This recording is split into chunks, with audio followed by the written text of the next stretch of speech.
제가 오늘 취임 감사 예배가 4시에 있습니다.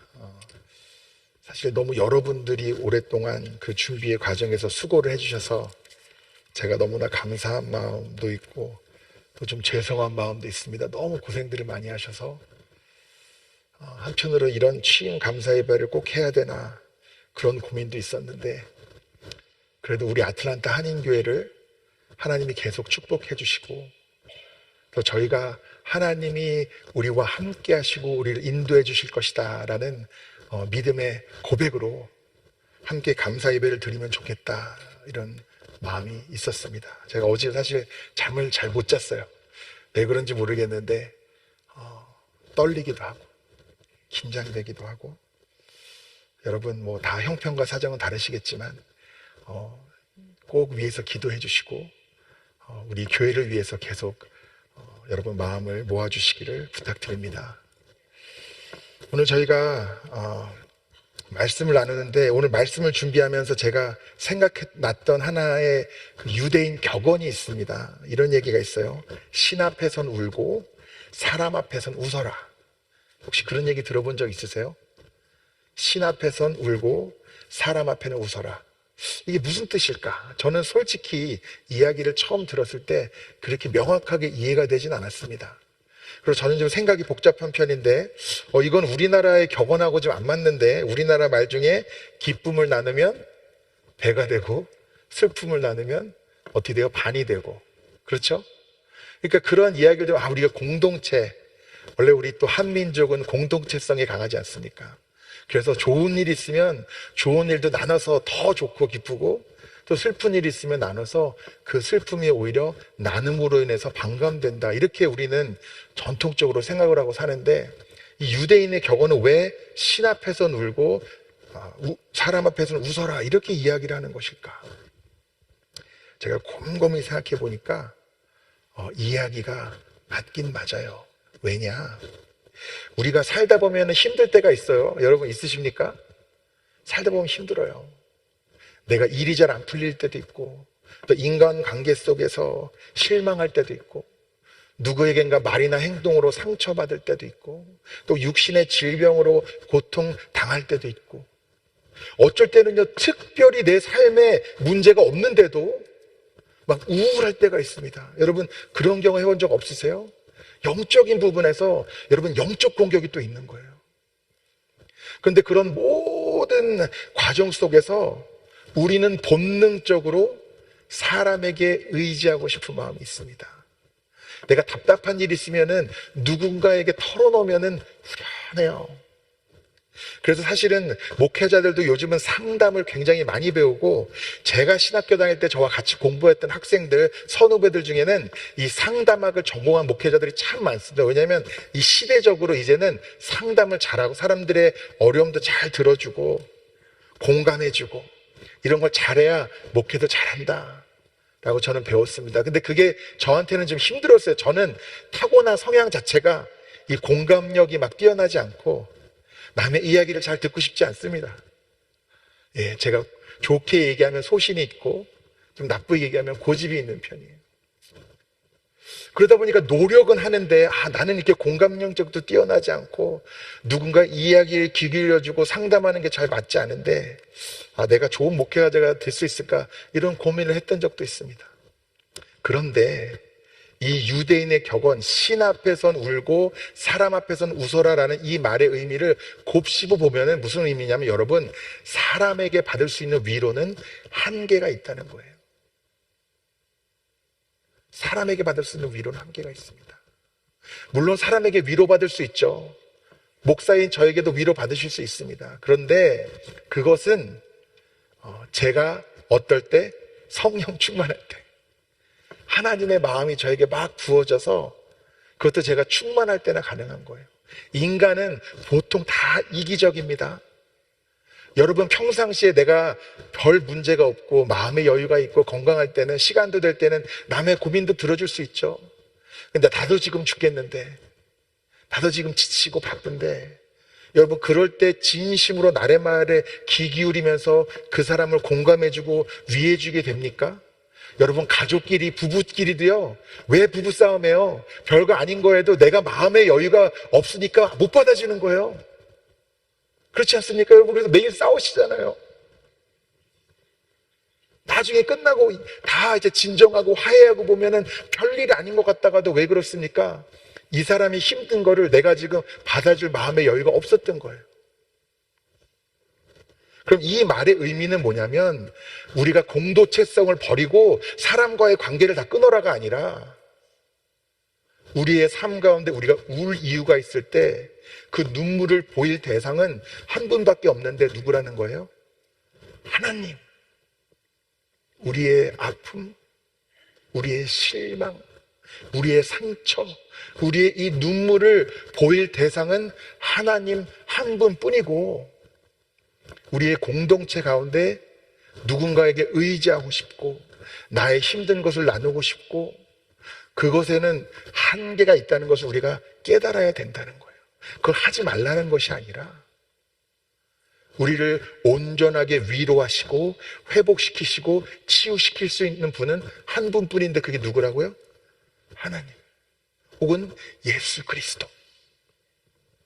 그러면 여러분, 신 앞에서 우는 게 뭡니까? 신 앞에 가서 우는 게 뭐예요? 뭐 하는 거예요? 뭐라고요?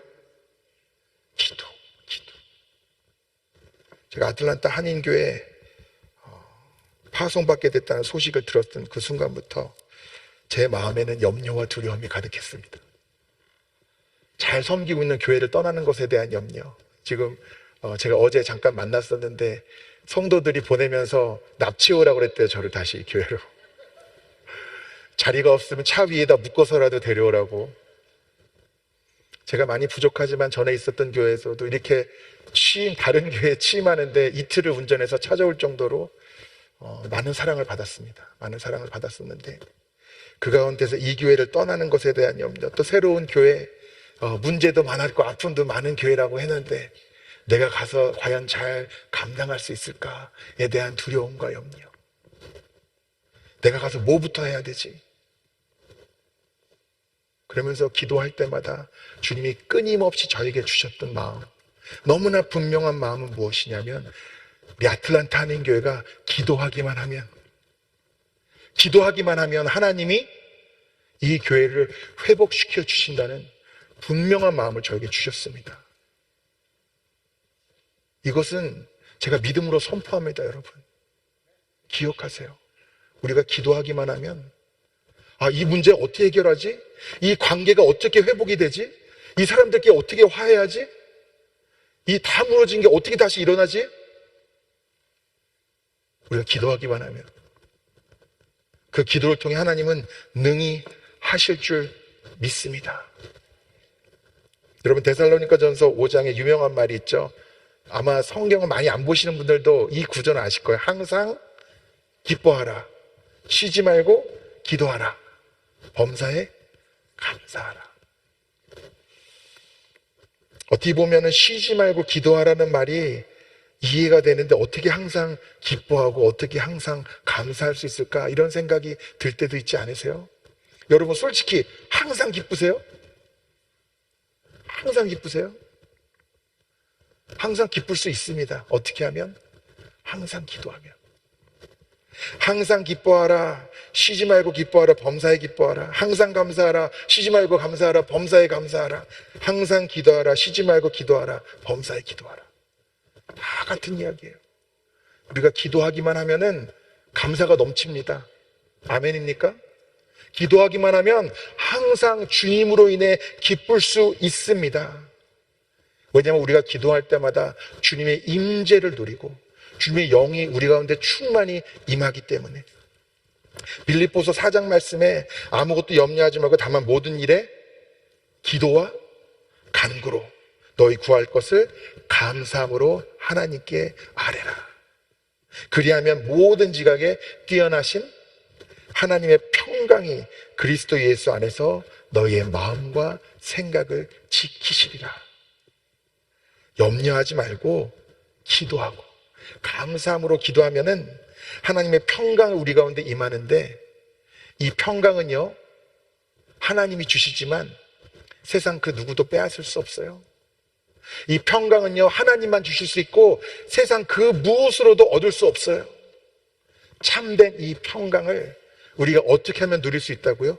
기도하면. 그런데 오늘 말씀을 보면은 우리가 이제 디모데 전서 말씀인데, 이 디모데 전서는 누가 썼죠? 바울이 누구에게? 디모데에게. 그리고 이 디모데 전서의 내용을 보면은 이 당시에 혼란스러운 사회적인 상황에서 신앙의 가치들을 정립해 나가는 과정이 우리 앞에 기록이 되어 있는 거예요. 그러면 왜 신앙생활이 혼란스럽고 교회 안에서도 여러 가지 가치들이 공존했을까? 첫 번째는 지금도 마찬가지지만 세속주의가 교회에 늘 침범했습니다. 이 당시의 시대적인 상황을 보면은 로마가 이 모든 나라들을 근방에서 다스리고 있었는데, 기본적으로 로마와 같은 강대국의 정책들은 정복한 나라들을 그렇게 막 참견하지 않았어요. 세금만 잘 내면은 기존의 리더십이라든지 문화라든지 전통이라든지 종교적인 것들을 어느 정도는 허용을 했습니다. 왜냐하면은 그렇지 않고는 일일이 다 통치하기가 어렵기 때문에. 그래서 종교적인 부분들조차도 사실은 사회적인 혼란을 야기한다든지 어떤 폭동을 일으킨다든지 그렇지 않으면은 어느 정도는 그 자율권을 존중을 해주는 시대였습니다.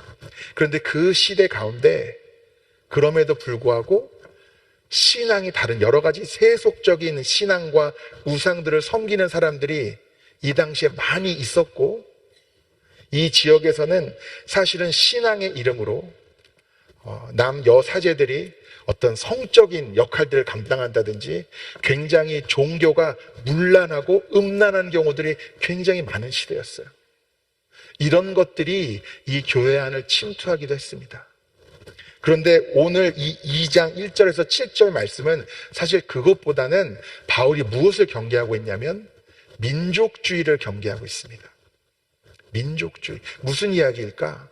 유대교라는 것은 하나의 종교이긴 하지만 사실은 민족적인 정체성의 성격이 강합니다. 우리 기독교인들은 우리가 한국 사람이건 미국 사람이건 유럽에 살건 아프리카에 살건 예수 그리스도를 믿는 그 믿음으로 우리는 한 형제 자매입니다. 아멘? 우린 다 한 형제 자매예요. 그게 우리의 정체성이에요. 근데 유대인들은 어머니가 유대인이어야지 유대인인 거예요. 간단히 말씀드리면. 그러니까 내가 유대적인 종교와 관습과 전통을 따르지 않아도 내가 혈연적으로 유대인이면 정체성이 유대인인 경우도 참 많습니다. 그렇기 때문에 그러한 민족적인 정체성이 초대교회, 지금 바울이 디모데에게 편지를 쓰고 있는 이 상황에서도 하나의 잘못된 가치관과 관습으로 교회를 혼란에 빠뜨리고 있었던 거예요. 오늘 1절 말씀 보면 그러므로 내가 첫째로 권하노니 모든 사람을 위하여 간구와 기도와 도구와 감사를 하되. 첫째로 권한다. 이 첫째는 첫째, 둘째, 셋째, 넷째가 있어서 첫째가 아니고요. 첫 번째, first of all 이러면 무슨 뜻이에요? 가장 뭐하다는 거예요? 가장 중요하다. 가장 우선이 되는 이야기라는 거예요. 첫 번째로 권하는 게 뭡니까? 간구와 기도와 도고와 감사. 우리 도고는 그냥 간단하게 설명하면은 중보기도 같은 거예요. 누군가를 위해서 구하는 겁니다. 누구를 위해서 간구와 기도와 도고와 감사를 해야 된다고요? 모든 사람. 성경을 비롯해서 대부분의 어떤 글이나 책에 같은 내용이나 같은 글이나 표현이 반복이 되면은 그거는 뭐하다는 거라고 했죠? 중요한 거라는 거예요. 오늘 말씀 1절에 보세요. 모든 사람. 2절에도 모든 사람. 4절에도 모든 사람. 6절에도 모든 사람. 계속 이 모든 사람이라는 말이 반복이 되는 걸 우리가 볼 수가 있습니다. 그러니까 오늘 말씀은 우리가 기도를 해야 되는 것도 당연하고 어떻게 기도하는 것도 때로는 중요할 수 있지만 오늘 말씀에서 가장 강조하고 싶은 것은 기도의 범위, 누구를 위해서 기도해야 되는가? 이것이 사실은 오늘 말씀의 핵심인 거예요. 근데 누구를 위해서 기도해야 된다고요? 모든 사람. 유대인들은 민족주의가 굉장히 강하기 때문에 자기 가족, 자기 민족이 항상 우선이었던 거예요. 사실 바울은 왜 대단하냐면 이방인들을 전도했던 게 사실 가장 대단한 겁니다. 유대인들 안에서만 국한되었던 예수 그리스도에 대한 그 신앙과 체험이 이방인들에게 전해지기 시작하고, 그들이 예수 그리스도를 나의 구주로 영접하고, 그들이 아브라함이 나의 믿음의 조상이구나 라는 정체성을 확립하게 되고, 예수님을 따르는 그 길 위에 끊임없이 이방인들도 하나님의 사랑의 대상이 되고 전도의 대상이 되고 구원의 대상이 된다는 것을 끊임없이 전했던 것이 바울인데, 이 디모데에게 편지를 쓰던 이 시기에도 그 가치관에 대해서 사람들이 명확하지가 않았던 거예요. 일단 기도하면 가장 중요한 것은 하는 겁니다. 여러분, 크게 하셔도 좋고 작게 하셔도 좋고, 운전하다가 하셔도 좋고, 새벽기도 나와서 하셔도 좋고, 집에서 하셔도 좋고, 골방에 하셔도 좋고, 가족끼리 손잡고 하셔도 좋고, 어떻게 하셔도 좋은데 가장 중요한 건 뭐라고요? 하는 거예요. 기도를 해야 됩니다. 기도를 하는데, 기도는 그냥 내 생각, 내가 원하는 것을 하나님께 리스트를 적어가지고 하나님께 전하는 게 기도가 아니에요. 반드시 우리가 기도를 하다 보면은 뭐를 체험하게 되냐면 하나님의 임재, 그리고 성령의 감동을 체험하게 됩니다. 우리 로마서 8장 26절 말씀에 이와 같이 성령도 우리의 연약함을 도우시나니 우리는 마땅히 기도할 바를 알지 못하나 오직 성령이 말할 수 없는 탕식으로 우리를 위하여 친히 간구하시느니라. 우리는 기도할 바를 알지 못하지만 누가 우리를 위해서 친히 간구하세요? 성령. 또 34절에 이런 말씀이 있습니다. 누가 정죄하리요? 죽으실 뿐 아니라 다시 살아나신 이는 그리스도 예수시니 그는 하나님 우편에 계신 자여 우리를 위하여 간구하시는 자니라. 누가 우리를 위해서 간구하신다고요? 예수님. 자, 이게 무슨 이야기일까? 오늘 말씀 5절에 보면은 이렇게 기록되어 있습니다. 하나님은 한 분이시요 또 하나님과 사람 사이의 중보자도 한 분이시니 곧 사람이신 그리스도 예수라.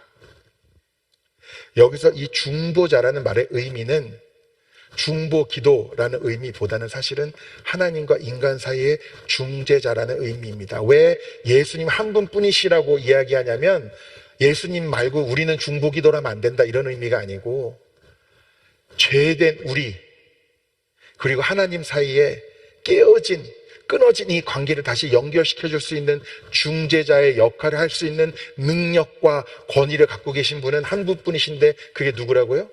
예수 그리스도. 근데 제가 읽었던 로마서 8장 34절에 뭐라고 나와 있어요? 그리스도 예수는 하나님 우편에 계신 자요 우리를 위해서 친히 간구하시는 자라. 중재자의 역할이 강조되지만 그렇다고 예수님이 우리를 위해서 기도를 안 하시느냐? 그런 뜻은 아니라는 거예요. 예수님이 우리를 위해서 얼마나 기도를 많이 하셨습니까? 여러분, 얼마나 예수님이 우리를 위해서 기도를 많이 하셨는지 아세요? 예수님은 죽는 순간에도 우리를 위해서 기도하셨습니다. 여러분 기억나세요? 예수님이 뭐라고 그러십니까? 아버지, 저를 사하여 주옵소서. 자기들이 하는 것을 알지 못함이니이다. 예수님은 본체 하나님이시고 하나님의 아들이신데 육신을 입고 이 땅에 내려오셨어요. 그리고 그 육신을 입은 인간 중에서도 자신을 더 낮추셔서 겸손하게 사람들에게 온갖 모욕과 핍박을 받으면서, 여러분 십자가에 못 박히시는 그 장면 여러분 기억나시나요? 사람들이 예수님을 죽고 있는 그 과정 가운데서 조롱했습니다. 한번 네 자신을 구원해봐라. 네가 메시아라며. 병사들은 제비뽑기에서 예수님의 그 옷을 가지려고 서로 다투고 있었어요. 사람들은 즐기고 있었습니다. 근데 그 사람들을 위해서 예수님은 뭐 하셨어요? 중보하셨어요. 죽는 그 순간까지도 예수님은 우리를 위해서 기도하셨습니다. 여러분, 예수님을 조롱하던 그 사람, 예수님을 십자가에 못 박으라고 외치던 그 사람, 그게 저와 여러분이에요. 근데 그런 저와 여러분을 위해서 십자가에 못 박혀 죽는 그 순간까지도 위에서 기도하셨던 분이 우리 예수님이라는 겁니다. 근데 거기서 끝난 게 아니에요. 아까 여러분에게 읽어드렸던 로마서 8장 34절에 뭐라 그랬다고요? 하나님 우편에 계신 자여 우리를 위해서 간구하시는 자니라. 십자가에 못 박혀 죽는 그 순간에도 저들이 자신들이 무슨 짓을 하는지 알지 못합니다, 주님. 네, 십자가에 못 박혀 죽으시고 부활하시고 승천하신 그 후에도 지금도 하나님 우편에서 저와 여러분을 위해서 간구하시는 분, 예수 그리스도. 그러므로 우리는 예수 그리스도의 권위와 능력으로 사람과 하나님 사이를 회복시켜줄 수 있는 능력과 권위가 저와 여러분에게 있지는 않지만 십자가의 능력으로 구원을 받았고 보혈의 능력으로 깨끗하게 되었음을 여러분이 체험하셨다면 이제는 저도 여러분도 내가 이제는 나의 십자가를 지고 주님을 따르겠습니다.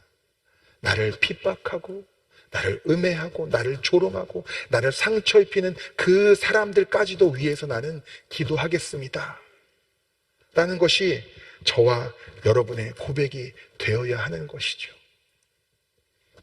모든 사람이라는 말의 의미는 오늘 말씀에서는 가장 우선적으로 이방인이라는 뜻이었을 겁니다. 아까도 말씀드린 것처럼 1절, 2절, 4절, 6절 계속 모든 사람, 모든 사람, 모든 사람, 모든 사람 이렇게 나오는데 마지막 7절에는 뭐라고 하냐면 이를 위하여 내가 전파하는 자와 사도로 세움을 입은 것은 참말이요 거짓말이 아니니 믿음과 진리 안에서 내가 이방인의 스승이 되었노라. 모든 사람이라는 표현을 쓰다가 7절에 선 누구라고 그래야 돼요? 이방인.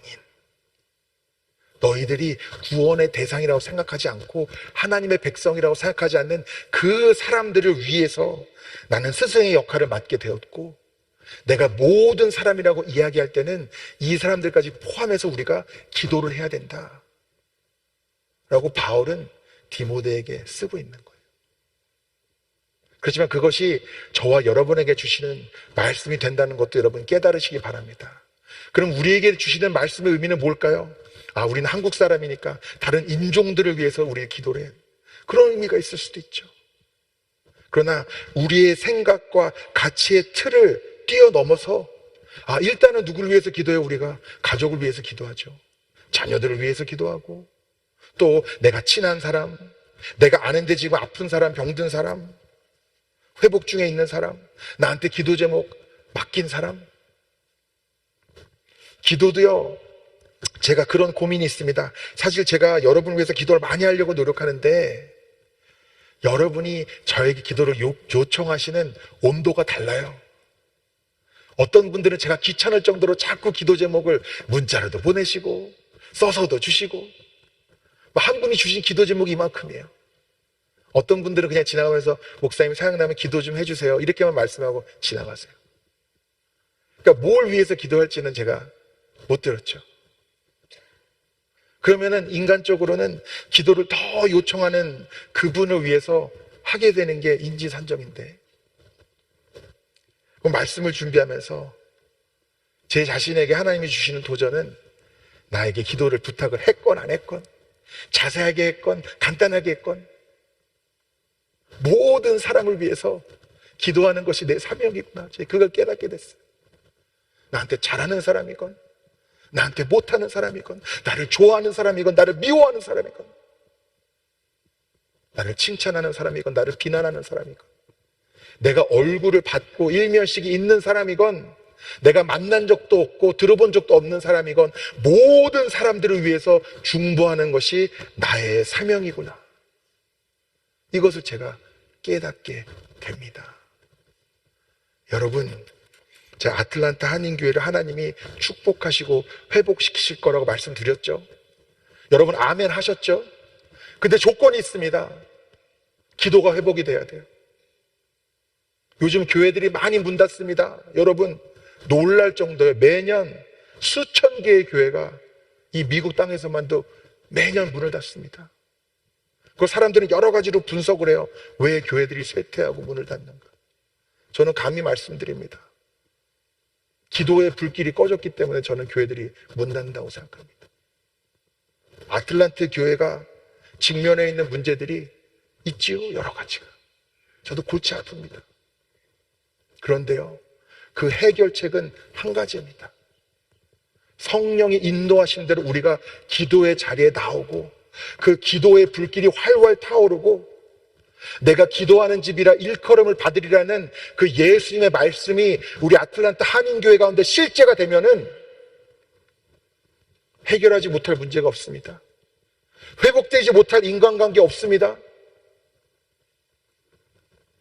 우리에게 너무나 커서 감당하지 못할 문제 그 무엇도 없습니다. 뭐 하기만 한다면? 기도하기만 한다면. 여러분 그렇게 믿으시기를 축복합니다. 우리의 기도가 살아나고 우리의 기도가 단순히 나의 생각과 나의 경험에 갇힌 기도가 아니라 정말 성령의 인도하심대로 그 기도의 자리에 나아가기 시작한다면 아까 여러분이 나눴던 이 빌립보서 4장의 말씀과 같이 우리가 염려하지 않고 다만 기도와 감사함으로 하나님께 아뢰면 하나님의 평강이 우리 마음 가운데 임하는데 그 평강은 빼앗을 수가 없는 평강이고 사그러들지 않는 평강인 거예요. 지극히 인간적으로 제가 생각을 하기 시작하면은 정말 사는 게 너무 힘듭니다. 골치 아픈 일이 너무 많고요. 이것들을 어떻게 해결해야 될까? 답이 없어요. 그럴 때는 또 제 스스로 어떻게 생각하냐면 나는 꽤 똑똑하니까 내가 하면은 이렇게 하면 스스로 뿌듯해가지고 어떻게 이런 방법을 생각해냈지? 아니에요. 기도절에 나가면은 책망하십니다. 야, 네가 그렇게 똑똑한 줄 알아? 기도해. 내가 할 거야. 네가 하는 게 아니야. 내가 할 거야. 그리고 살면서 또 사역하면서 때로는 힘들고 서운하고 상처 입을 때도 있지만 주님은 말씀하십니다. 내가 너를 위해서 십자가에 죽으면서까지 내가 너를 위해서 기도했던 것을 기억하니 너도 이제 나의 마음을 품고 모든 사람을 위해서 기도할 수 없겠니? 여러분, 그것이 저와 여러분에게 주신 하나님의 사명인 줄 믿습니다. 모든 사람을 위해서 주님의 마음을 품고 간구와 기도, 도고와 감사로 주 앞에 나아가는 것, 그것이 아틀란타 한인교회에게 주신 하나님의 말씀이고 사명이고 우리의 모든 문제를 해결할 열쇠이라는 것을 여러분이 깨달으시기 바랍니다. 여러분 오해하지 마십시오. 제가 여러분 자녀들을 위해서 기도하지 말라는 거 아닙니다. 저는 제발 자녀들을 위해서 기도 좀 훨씬 더 많이 하셨으면 좋겠어요. 여러분의 자녀를 위해서 기도하는 것은 이기적인 기도가 아닙니다. 하나님 여러분의 자녀들을 축복하실 건데 그냥 이 세상에서 잘 되는 수준의 축복이 아니라 믿음을 온전히 세워주시고 지혜도 주시고 명철도 주시고 그것이 육신의 축복이건 재물의 축복이건 어떤 축복이건 간에 하나님은 그거를 통해서 그 축복이 다른 이들에게 흘러나가게 하시는 거예요. 믿음을 세워주시면 그 믿음을 통해 주님을 알지 못하는 자들이 구원을 받게 하시고 또 재물의 축복을 주시면 굶주린 자를 먹이게 하시고 헐벗은 자를 입히게 하시고 이 세상 가운데 성공하고 영향력을 끼치고 존경을 받으면 또 그 영향력을 통해서 하나님의 거룩함을 드러나게 하시고 여러분 주변에 있는 가족과 여러분이 사랑하는 이들을 위해서 기도하는 것은 지극히 이기적인 기도가 아니라 사실은 하나님의 나라와 의를 위한 기도라는 거예요. 그거를 줄이라는 게 아닙니다. 그러나 그 기도에 그치는 것이 아니라 모든 사람을 위해서 기도하라는 그 하나님의 말씀, 모든 사람, 여러분이 생각만 해도 치가 떨리고 화가 나고 차라리 생각 안 하는 게 살기 속 편한 그 사람까지도 제외 없이 모든 사람을 위해서 기도하라는 하나님의 이 말씀을 여러분 순종함으로 받으시기를 축복합니다. 여러분의 지금 상황, 뭔가 막혀있고 풀리지 않고 하는 것마다 안 되는 것 같은 그 상황, 여러분 기도로 돌파하십시오. 하나님이 원하시는 그 기도의 자리로 나아가십시오. 그리고 오늘 말씀대로 모든 사람을 위해서 성령이 이끄시는 대로 기도하심으로 말미암아 주님의 놀라운 축복과 은혜, 그 기도의 열매를 누리시게 될 줄 믿습니다. 그러므로 내가 첫째로 권하노니, 첫째란 말의 의미가 뭐라고 그랬어요? 가장 중요한 것, 그리고 가장 먼저 해야 할 것, 그것은 기도이고, 그 기도를 통해 우리 아틀란타 한인교회, 또 여러분의 가정과 삶과 하는 모든 일 위에 하나님의 놀라운 열매와 축복과 은혜가 부어지게 될 줄 믿습니다. 다 같이 기도하시겠습니다. 사랑과 은혜가 풍성하신 주님, 오늘도 귀한 예배의 자리로 인도하시고 주님의 임재 가운데 거하게 하심을 감사드립니다.